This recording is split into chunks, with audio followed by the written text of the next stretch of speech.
Question number 3, Metiria Turei. Ngā koe, Mr Speaker, tēnā koutou te whare. My question is to the Prime Minister and asks, does he stand by all his statements? Right Honourable Prime Minister. Speaker, yes.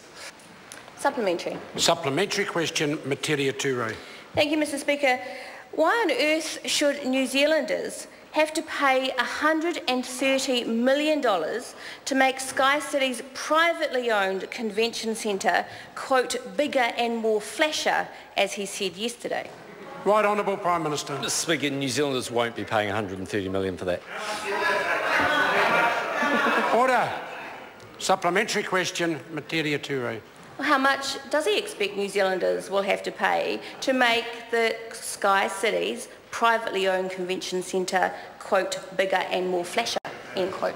Right Honourable Prime Minister. Mr Speaker, the government's preference is it pays nothing, and that's why it was surprised that the Green Party didn't support the deal, because now she seems to be very attracted to a convention centre that doesn't cost anything. Supplementary. Order. Supplementary question, Metiria Turei.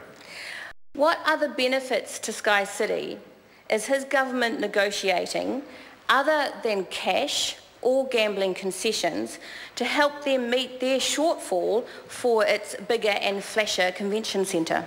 Right Honourable Prime Minister. Mr Speaker, I'm not going to go into the negotiations that are being held with Sky City because that wouldn't be beneficial to anybody, except to say that the government's preferred position is that the Crown doesn't have to make any contribution to a $402 million convention centre. Supplementary. Supplementary question, Metiria Turei. When did the government lift the restricted covenant on the TVNZ land that prevented Sky City from building anything other than a convention centre on that land?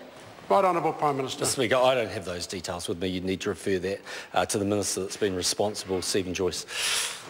Supplementary. Supplementary question, Metiria Turei. Why did his government ignore advice from officials that the TVNZ land was more valuable to Sky City if it was being used for a hotel, and therefore ministers should recalculate the value of the deal to Sky City? Right Honourable Prime Minister. Mr Speaker, I just simply don't have those details. You'd need to ask the Minister responsible. Point of order, sir. Order. Order. Is it? Order. Order. Order. I have a point of order. I wish to hear it in silence. Metiria Turei. Thank you, Mr Speaker.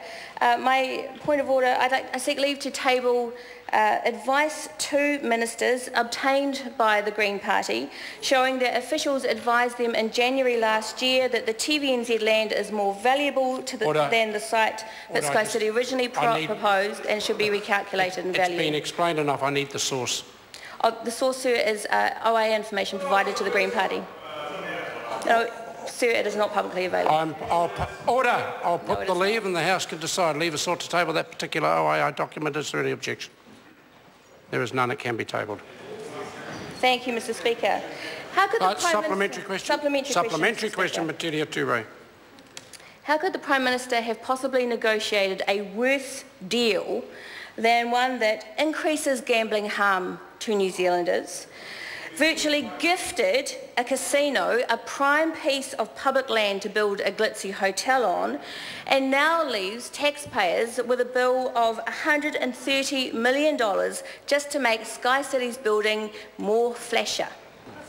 Right Honourable Prime Minister. Mr Speaker, I reject the basis of the member's questions, but what I would say is that as Minister of Tourism, I can say that the evidence supports strongly the view that an international convention centre in Auckland would not only create a lot of jobs during the construction phase, but actually bring tens of thousands, arguably hundreds of thousands of people to New Zealand over time to go to conventions. That the evidence shows that those convention dwellers spend more than the average tourist when they come to New Zealand. We know that people that come to conventions come back with their families and travel around New Zealand. And that's the reason why, if you look at pretty much every state in Australia, they have an international convention centre. Personally, I happen to think that if a convention centre can be built in Auckland, along with another big hotel there, that would add to what would be an impressive part of downtown Auckland and service the economy well. But we know the member's opposed to economic growth in the same way she's opposed to her former co-leader, apparently. The answer. Order. Order. Question number 4, Andrew Bailey. Mr. Speaker, thank